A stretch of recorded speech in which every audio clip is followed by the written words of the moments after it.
بتبدا قصتنا في دار ايتام، وبيكون ده وقت الغداء والكل عمال يحضر في الاكل ويساعدوا بعض. فجاه بيضرب واحد من الميتم طفل معاه، فبيقول له بطلنا كي اللي بتضربه، فبيرد عليه الواد اللي اسمه كاي وبيقول له علشان بيقول ان احنا هنخسر في الحرب. وبيكون اسم بلدتهم ده هو كيموي، ودي بلده في جزيره صغيره. وبنعرف ان في يوم من الايام دوله كورن اللي هم عايشين فيها تم غزوها وتم احتلال حوالي تلت البلدان. وعلى الجانب الاخر من الجزيره بيكون دوله دونا الحليفه، ودي بتهتم بنفسها بس، وبتقفل الابواب بتاعتها وما بترضاش تدخل اي لاجئين. ومن ساعتها والجزيره دي اتقسمت نصين، وكان في تنين احمر مسلم عايش هناك. دلوقتي بقى هايج وما سابش القريه غير لما محى شعبها بالكامل. بنرجع تاني لبطلنا كي اللي بيتكلم معاه الواد كاي وبيقول له احنا لو قلنا ان احنا هنخسر فهنبص ازاي لاجدادنا اللي ضحوا من اجلنا وماتوا علشان يحموا البلده دي. بس بيقول له كني ما ينفعش يبقى قاسي كده، هو لسه طفل برضه، وبيروح يطبطب عليه. بعدها بيروحوا ياكلوا كلهم، وبيقول كاي لواحده منهم اسمها ميشرو ان السوق هيفتح بكره وعشان كده هيروح يساعدها في التسوق. بيسالوا بطلنا كي لو هيقدر يشيل كل الحاجه دي لوحده، فبيقول له كاي وهو فاتح صدره عيب عليك مفيش حاجه تقف قدامي. في الوقت ده عند مدينتهم بنشوف مجموعه من الناس شايلين صندوق وشكله في حاجه قيمه، بس بيكلمهم واحد اسمه كورتس واللي بيبقى مسؤول عنهم وبيعاملهم معامله العبيد حرفيا. فجاه بيقع واحد منهم من كتر التعب، فبيروح كورتس ويدوس عليه وبيقعد يشتم فيه وبيطلع السيف بتاعه علشان يقتله، ولكن بتنادى عليه السيده بتاعته في اخر لحظه واللي اسمها كو. وما يغركش مظهرها يا صديقي، دي اسوأ منه بمراحل. بتقول له ايه اخبار الورقه الرابحه بتاعتنا ضد التنين الاحمر، فبيقول لها ان كل حاجه تمام وبتطلب منه ينجز علشان ما فيش وقت. بيتحرك العاملين بسرعه قبل ما يرجع لهم تاني، وبتكمل كو بتقول له ان فريق كوران مستعد للانتشار. فبيرد عليها وبيقول لها ان احنا لو ما عرفناش نمسك التنين الاحمر المره دي هيتقال علينا ان احنا مش قد المسؤوليه. بتقول له احنا هم حكام الجزيره، مين اللي هيقول علينا كده؟ وبنروح بعدها المعبد سلطان كورن، وبيكون في واحده قاعده جوه بتتكلم مع شخص مجهول. بتقول له ان فريق التنين الاحمر بيفكر في حاجه مثيره للاهتمام المره دي، فبترد عليها البنت اللي جوه بتقول لها ان التنين الاحمر ده عائق بالنسبه لنا ولازم كورن تتخلص منه. بنروح بعدها المجموعه من الحراس بيكونوا قاعدين في الغابه، وبيروح قائدهم يسال البنت اللي قاعده على التمثال وبيقول لها هنلاقي التنين الاحمر فين، فبتقول له في دار الايتام. بنرجع تاني لبطلنا كي اللي بيكون قاعد يتدرب، وفجاه بيجي الواد اللي شفناه من شويه واللي بيكون اسمه فوجا، وبياخد السيف وبينزل بيه على بطلنا من ظهره، بس كي بيلاحظه وبيعرف يصد الهجوم. بطلنا بيكون عارفه فبيساله فوجا انت ليه نزلت السيف بتاعك؟ فبيرد عليه كي وبيقول له عشان هو مش بيتدرب من اجل القتال، وبيقول له فوجا انت عمرك ما هتتغير ابدا. بيكمل وبيساله لو كان هيمشي في نفس الطريق بتاع ابوه، فبيقول له كي ان كومورا مش محتاجه حد يحكمها. فبيرد فوجا وبيقول له ان بمجرد ما تشوي التوج هتحصل صراعات في البلد. بيقطع كلامهم مع بعض وصول ميشرو وبتقول لهم ان يجي وقت افتتاح السوق، فبيجي فوجا وبياخد سيف التنين وبيديه لكاي وبيقول له خليه معاك النهارده بس خلي والدك فخور بيك. بس بيساله كاي وبيقول له لو ابرزت سيف التنين كده مش هيكون خطر عليا، فبيقول له فوجا ده هيبقى خطر فعلا بس لو كنت انت الملك. بيساله كي لو كان هيروح السوق، فبيرد فوجا وهو متوتر وبيقول له وبيخرج كي هو وميشرو، وبعد ما بيخرجوا بيطلب فوجا من كي انه يسامحه على اللي هيعمله. انا عارف انك ممكن تكون مش فاهم حاجه لحد دلوقتي، بس استنى على التقيل كله جاي قدام واوعدك انك هتشوف عظمه يا صديقي. المهم بنروح لوقت افتتاح السوق بيكون مليان بالناس، وبنشوف كي وميشرو ومعاهم كاي وهم بيتسوقوا، وبيكون كاي فرحان جدا بسبب ان السوق رجع تاني بعد ما كان مقفول لسنين فاتوا بسبب الحرب. بتقول ميشرو الكن السيف ده لاقي عليه جدا وبيكون شبه والده بالظبط، فبيبتسم لها وبيخبط في واحد بالغلط بسبب ان هو ما خدش باله، بس الشخص ده بيكون محترم وبيساعده يقوم وبيتاسف له وبيمشوا.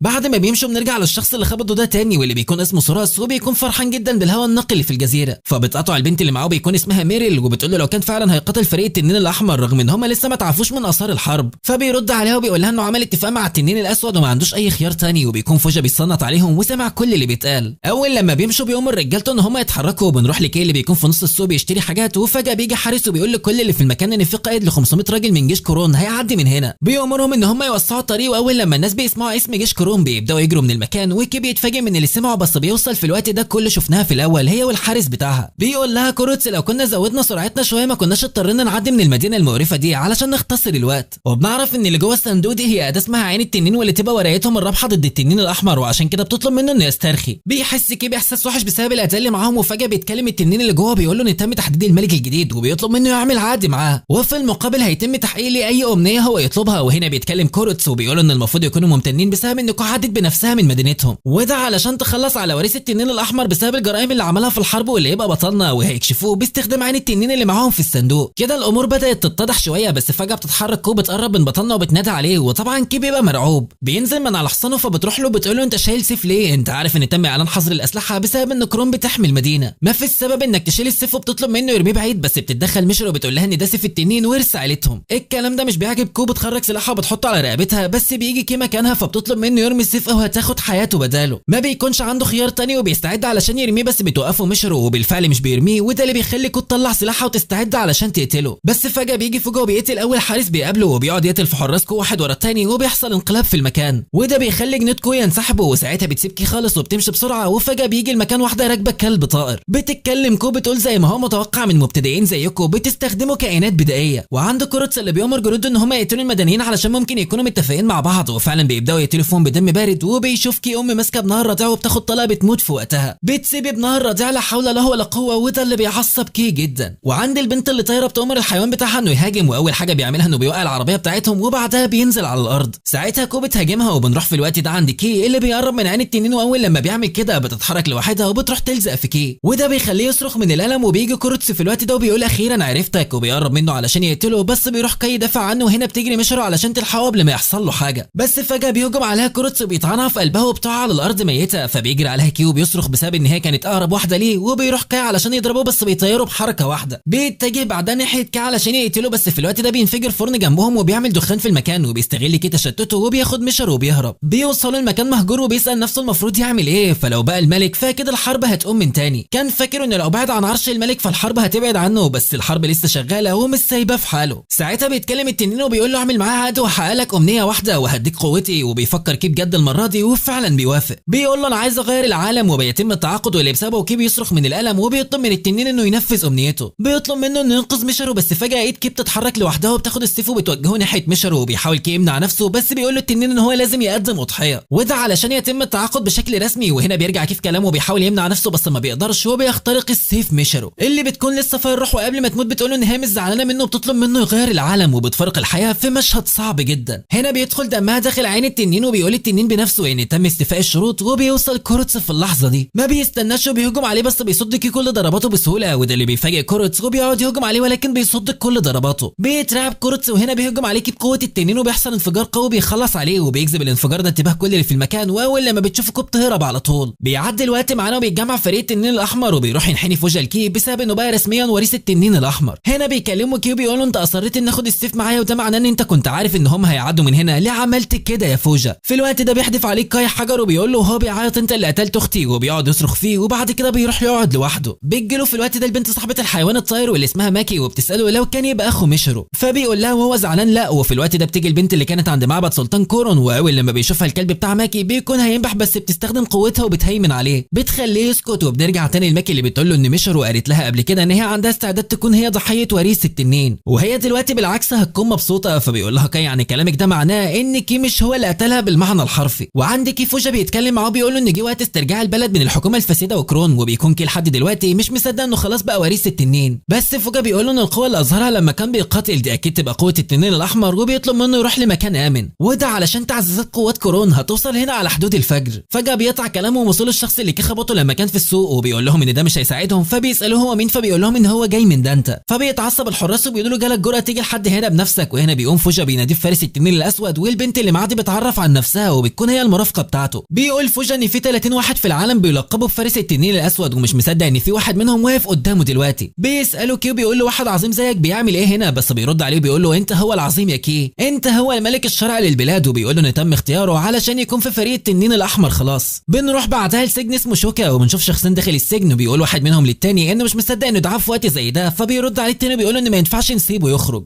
بيوصلوا للزنزانه وبيكون موجود فيها شخص اسمه ايجاتو، واول لما بيشوفهم بيرحب بيهم، وفجاه بتدخل البنت دي عليهم وبتقول لهم انا ما كنتش اعرف ان الحكماء الحاليين لكوموي موجودين هنا. فبيقول اللي شعره اسود لايجاتو ان قوات كورون هجمت من طرف المقاومه واللي هم فريق التنين الاحمر. بيسال ابو شعر ابيض لو كان هم اللي اداهم الاوامر، بس بيكملوا بيقول له احنا عايزين ننشر الشائعات بان التنين الاحمر اتجنن خلاص. بس بتقطعهم البنت وبتقول له لايجاتو ان الثلاث دول بيبعتوا المحاربين النخبه اللي عندهم لتشكيل فريق التنين الاحمر. فساعتها بيرد عليها ايجاتو بيقول لها علشان نجيب كيل الفريق فاحنا محتاجين نفتح عينه شويه ويبدا يشوف العالم الواقعي. بيمر الوقت وبنروح عند الكل بتكون بتكلم البنت اللي شفناها من شويه، وبتقول لها وهي متعصبه انا ماليش دعوه بالحوار بتاع البعثه المشتركه ده. بتسالها فاضل قد ايه على وصول الدعم، بس بتطلب منها البنت ان هي تتراجع، فبتقول لها كون هي مش هتسيب الموضوع يعدي بالساهل. بتحلف ان هي مش هتسيب عين التنين وهترجعها بالعافيه. وهنا بيجي لها خادمه وبتقول لها ان في حد عايز يقابلها. بنشوفها بعد ما طلعت وبيقول لها التاجر اللي كانت مشرو بتشتري منه الطلبات ان كي يبقى هو وريث التنين. بيقول لها انا متاكد من ده لان عشيرتي كي واصحابه وعارف عنهم كل حاجه. بتشكر كو التاجر على المعلومات دي، وهنا كل خطتها بتتغير. بس قبل ما بتدخل بتكلمها مرات التاجر وبتطلب منها ترجع ابنها اللي اخدته منها. اول لما كو بتسمع كده بتقع على الارض من الضحك وبتقول لها فكرتيني يعني الواد العسل ده يبقى ابنك. بتكمل كو بتقول لها ان ابنها دلوقتي بقى جزء منها بسبب قدراتها اللي بتخليها تمتص الارواح اللي بتقتلهم وتكتسب منهم القوه. ساعتها التاجر ومراته بيتصدموا من اللي سمعوه، وبعدها بنروح لكي وبيقول له سواريس ان احنا محتاجين قوتك علشان نلاقي التنين الاحمر بنفسه. بس هنا بيخرج فوجا سلاحه، بيحط السيف على رقبه سواريز وبيقول له ان دانتا وكورون اللي دايما بيحاربوا بعض على مين هيحكم الجزيره عملوا فريق مشترك مع بعض. بيقول له ان ده مش منطقي نهائيا وبيساله فين الشخص اللي تبع كورون، فبيقول له سواريز ان هو المفروض كان يقابله في المدينه بس هو ما جاش. بيقطع الكلام ما بينهم وصول الحارس وبيقول لهم ان جيش كورون محاصر المدينه، وبيقول فوجا لاتباعه ان هم يحاربوا بكل شجاعه. بينطلقوا بس بيوقفهم كيو بيقول لهم ان في اطفال في المدينه بس ما حدش بيسمع كلامه، وبيخرجوا كلهم علشان محاربه الاعداء. بنروح لكله بتكون عماله تحرق في البيوت بتاعه المواطنين وتقتل فيهم وهي بتضحك من غير اي ظهر ضمير. بنشوف كايو هو بيجري علشان يحاول يعمل اي حاجه بس فجاه بتيجي البنت اللي بتتحكم في الحيوانات وبتقول له حاجه ما بنعرفش هي قالت له ايه. بعدها بنروح لفوجا اللي بيكون واقف على البوابه مستني جنود كورون يخترقوها علشان يخلص عليهم هو وفريقه، بس بيجي له سواريز وبيقول لهم ان الطريقه دي طريقه رخيصه جدا. بيقول لهم ان مش هتنفع ضدهم بسبب عددهم الكبير، وبيقول لهم ان دي الطريقه الوحيده اللي هيقدر يكسب بيها ثقتهم، وبيخرج بره البوابه. بيوصل لحد جنود كورون واول لما بيشوفوه بيهجم عليه واحد منهم بقوه كبيره جدا بس بيصد سواريز هجومه بكل سهوله. بيخلص عليه في غمضه عين، وده اللي بيرعب جنود كورون بسبب ان هم حتى ما شافوهوش وهو بيقتله، بس مش بيفكروا كتير وبيهجموا عليه، ولكن بيصد هجماتهم واحد ورا الثاني، وبيهجم على واحد منهم بس بيصد ضربته. اول لما بيعمل كده السيف وبيختفي. بيطلع سيف تاني وبيبدا يقاتل، بس السيف التاني ده مش بيقعد معاه كتير وبيتكسر، لا ده بيتمحي من الوجود تماما. بيكون فوجا ومساعده سواريز بيشوفوا اللي بيحصل، وهنا بيسال فوجا عن طريقه قتاله الغريبه دي، فبترد عليه وبتقول له انه اتولد بلعنه غريبه بتخلي اي اداه يمسكها تتمحي من الوجود، بس ده ما بيكونش عائق لسواريز بسبب ان هو اتاقلم مع الوضع خلاص، وبيهجم عليهم بهجوم قوي جدا بينهي المعركه تماما. وعندي كل بيبقى قاعد مع ماكي وفجاه بيحصل انفجار جنبهم، واول لما بيشوفوا كده بيركبوا الطياره وبيتجهوا لهناك على طول. بيكون سبب الانفجار ده هو كل بتكون عماله تدمر في المباني، فبتقول ماكي ان هي تشتتها وهو يخش ينقذ المدنيين. بالفعل الخطه دي بتنجح وبتعرف ماكي تشتتها وبيدخل كده علشان ينقذ الاطفال، وبره بتكون المعركه شغاله ما بين ماكي وكو. بتنجح كون ان هي تجرح الطير وبتوقعه، بس بيلحق نفسه قبل ما يقع وبيطير تاني على طول، وبتهجم عليها ماكي من ظهرها وبتقتلها اخيرا، بس المفاجاه انها بترجع تعيش تاني. بتقول لها وبتضحك ان هي عندها اكتر من حياه، وده بسبب قدرتها اللي بتخليها تمتص ارواح الناس اللي بتقتلهم، وبتضربها جامد جدا وبتخليها تقع هي والطائر بتاعها. بيكون كي شايف اللي بيحصل وبيعرف ان الوضع لو فضل كده هيموتوا، وبيعرف ان ما عندوش خيار تاني غير انه يستخدم قوه التنين وبينده عليه. ولما التنين بيكلمه بيطلب كاي منه انه يديله نفس القوه اللي اداها له المره اللي فاتت، وهنا التنين بيرد عليه بيقول له انت هتديني ايه في المقابل. بيكون قصده على التضحيه، فبيتفاجئ كيو بيرد عليه بيقول له ما انا قدمت لك المره اللي فاتت، فبيقول له التنين ان لازم قصاد كل مره هديلك فيها قوتي هتديني حاجه من عندك، وده بيخلي كي